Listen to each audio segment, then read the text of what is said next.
आप सभी को आंवला नवमी की हार्दिक शुभकामनाएं। आज के इस वीडियो में आप सभी आंवला नवमी की सबसे सरल पूजा विधि देखेंगे। आंवला नवमी को अक्षय नवमी के नाम से भी जाना जाता है। दीपावली और छठ पूजा के बाद जो नवमी तिथि पड़ती है उसे ही आंवला नवमी के नाम से जाना जाता है, यानी कि कार्तिक मास के शुक्ल पक्ष की नवमी तिथि को आंवला नवमी या फिर अक्षय नवमी के नाम से जाना जाता है। आंवला नवमी के दिन आंवले के पेड़ की पूजा या फिर पौधे की पूजा करना बेहद शुभ माना गया है, और अगर ऐसे में फलदार पेड़ मिल जाए तो क्या ही कहने। तो आज की इस वीडियो में मैं आप सभी को बताऊंगी कि आंवले के पेड़ के नीचे आपको पूजन किस प्रकार से आंवला नवमी के दिन करना चाहिए। आंवले के पेड़ में भगवान श्री हरि विष्णु का वास होता है और इसीलिए इस दिन आंवले के पेड़ का पूजन किया जाता है। तो देखिए, आपके आसपास में जहाँ पर भी आपको आंवले का पेड़ मिल जाए, चाहे मंदिर परिसर में हो या फिर कहीं बाहर या खेत वगैरह में, अगर आपको आंवले का पेड़ मिल जाए तो सबसे पहले आप आंवले पेड़ के नीचे अच्छे तरीके से साफ सफाई कर लें, उसके नीचे झाड़ू वगैरह लगा लें, थोड़ा सा अगर जल चाहे तो छिड़क दें और उसके बाद ही हम यहाँ पर पूजन करेंगे। तो यहाँ पर हमने आंवले पेड़ के नीचे झाड़ू अच्छे से लगाकर सफाई कर ली है, और आप चाहें तो घर के गमले पर भी आंवले के पौधे को लगाकर आंवले की पूजा कर सकते हैं। तो देखिए, यहाँ पर हम आंवले के नीचे बैठकर पूजन करेंगे। आसन लगाकर हम यहाँ पर बैठ जाएंगे। जब भी आप पूजा करें तो आसन पर ही बैठिएगा। इसके बाद सबसे पहले हम आंवले के पेड़ में जल सींचेंगे। जब भी आप किसी देव वृक्ष की पूजा करें तो सबसे पहले जल ही सींचते हैं। तो यहाँ पर हमने जल सींच लिया है, और इसके बाद देखिए, इसके नीचे पेड़ के नीचे हम थोड़े से जल के छींटे लगाकर हम यहाँ पर थोड़ी सी हल्दी डाल देंगे, और हम यहाँ पर चौका लगा लेंगे, यानी कि थोड़ा सा लीप लेंगे। तो यहाँ पर कच्ची मिट्टी है और जो थोड़ी सी हल्दी है वो डालकर, पानी डालकर हम इस तरीके से लीप कर एक चौका और इसी के ऊपर स्वास्तिक बना लेंगे। जब भी हम बाहर पूजा करते हैं तो गणेश जी की फोटो या मूर्ति तो हम साथ लेकर जा नहीं सकते, तो ऐसे में हमें स्वास्तिक बनाकर गणेश जी के रूप में यहाँ पर इनकी स्थापना करनी चाहिए। तो यहाँ पर देखिए, हमने गणेश जी के रूप में स्वास्तिक को बना दिया है। और आंवला नवमी के दिन हल्दी का विशेष महत्व होता है, तो आप हल्दी का प्रयोग इस पूजा में जरूर ही कीजिएगा। तो यहाँ पर देखिए, सबसे पहले हमने स्वास्तिक बना लिया है हल्दी से, और अब इसके बाद थोड़े से तिल हमें यहाँ रखने हैं और इसके ऊपर में हम दिया जला देंगे। तो यहाँ पर हमने दिया रख दिया है, दिए को हमने जला भी दिया है।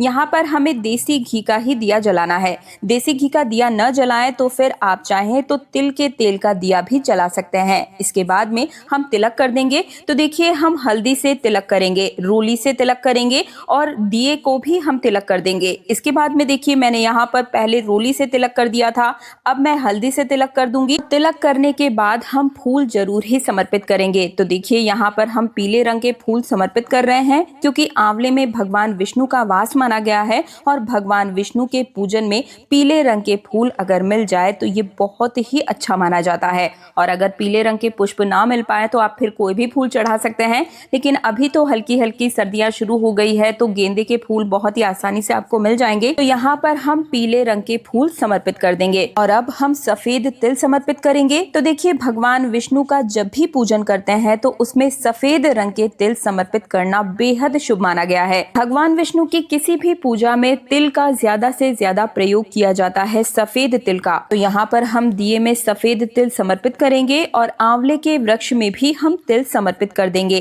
कहते हैं कि जितने तिल चटकते हैं दिए में, उतने ही हमारे कष्टों का नाश होता है। तो आप दिए में तिल जरूर ही समर्पित कीजिएगा, और इसके बाद हम धूप दीप दिखा देंगे। अब हम भोग समर्पित करेंगे। तो भोग के लिए यहाँ पर मैंने पीपल के पत्ते ले लिए हैं। इसी पेड़ के पास में ही एक पीपल का पेड़ था, तो उसी से मैंने एक पत्ता तोड़कर यहाँ पर पीपल का पत्ता ले लिया है, और इसी के ऊपर हम भोग समर्पित करेंगे। तो यहाँ पर मैंने पीपल के पत्ते के ऊपर थोड़ा सा गुड़ का भोग जो है वो समर्पित करने के लिए रख दिया है। आप चाहे तो किसी भी तरह की मिठाई का भी भोग समर्पित कर सकते हैं। साथ ही में आंवला नवमी है तो हमें आंवले का भोग जरूर ही समर्पित करना चाहिए। तो यहाँ पर देखिए, आप चाहे तो 2 आंवले, 5, 7, 11, 21, यहाँ तक कि 108 आंवले तक जरूर समर्पित कीजिएगा। जितना आपका सामर्थ्य हो, जितना आप ला सकें।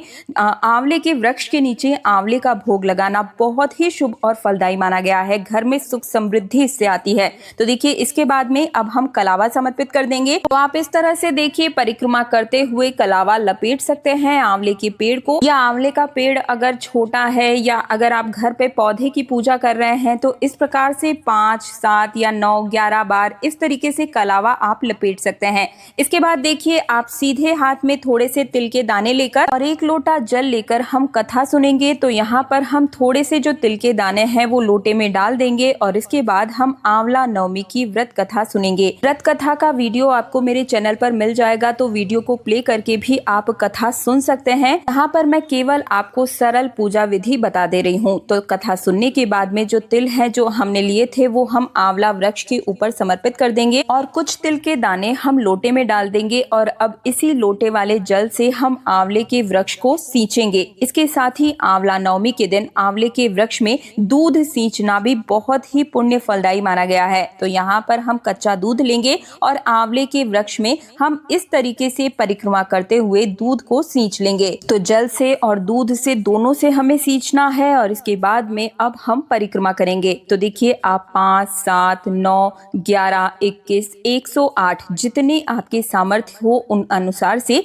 आप यहाँ पर परिक्रमा जरूर ही कीजिएगा। तो यहाँ पर हम परिक्रमा कर लेंगे। श्री हरि भगवान विष्णु का नाम लेते हुए हम परिक्रमा करते हुए चलेंगे। तो देखिए इसके बाद में अब हम आरती करेंगे। तो यहाँ पर हम सबसे पहले भगवान श्री गणेश जी की आरती करेंगे और उसके बाद में विष्णु जी की आरती करेंगे। आरती करने के बाद हाथ जोड़कर पूजा में रही कमियों के लिए क्षमा याचना जरूर ही मांग लें और अपनी मनोकामनाओं को भी पूर्ण करने के लिए भगवान से प्रार्थना जरूर ही करें। इस तरह से हमारी आंवला नवमी की जो पूजा विधि है वो पूर्ण हो जाती है। पूजा के बाद देखिए जब भी हम किसी देव वृक्ष की पूजा करें तो वृक्ष के गले हमें जरूर ही मिलना चाहिए। तो इस तरह से हम आंवला वृक्ष के गले मिलेंगे और इसके बाद इन्हें प्रणाम करेंगे। और देखिए इस तरीके से हमारी पूजा पूर्ण हो जाएगी। पूजा पूर्ण होने के बाद देखिए कहा जाता है कि आंवला नवमी के दिन आंवला वृक्ष के नीचे हमें कुछ न कुछ भोजन इत्यादि जरूर ही करना चाहिए। भोजन अगर आप न कर पाए तो कम से कम जो प्रसाद है वो आप आंवला वृक्ष के नीचे ही बैठकर खा लें,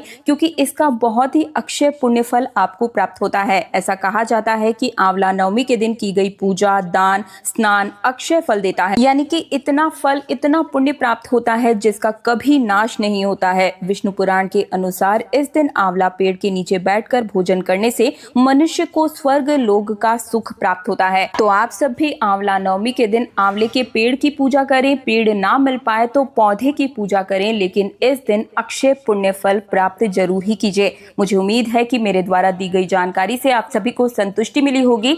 आंवला नवमी का ज्यादा से ज्यादा आप फल प्राप्त कीजिए। जितना हो सके इस दिन दान पुण्य कीजिए, ब्राह्मणों को दान कीजिए, ब्राह्मणों को भोज करवाइए, लेकिन इस दिन का ज्यादा से ज्यादा लाभ जरूर ही उठाइए। और अगर आपको मेरी मेहनत पसंद आई है तो मुझे कमेंट सेक्शन में जरूर बताइएगा। साथ ही भगवान विष्णु की वीडियो को लाइक करके कमेंट सेक्शन में जय श्री हरि विष्णु लिखे बिना बिल्कुल भी मत जाइएगा। और एक जिम्मेदारी आप सभी को देती हूँ कि इस वीडियो को ज्यादा से ज्यादा हर सनातनी हिंदू भाई बहन के साथ शेयर करना बिल्कुल भी मत भूलिएगा। और तीज त्योहारों से जुड़े रहने के लिए हमारे चैनल तीज त्योहार और धर्म को अभी सब्सक्राइब करके पास वाले बेल आइकन को प्रेस कर लीजिएगा। मैं दिव्या आप सभी से आज्ञा चाहूंगी। आप सभी को अक्षय नवमी की हार्दिक शुभकामनाएं।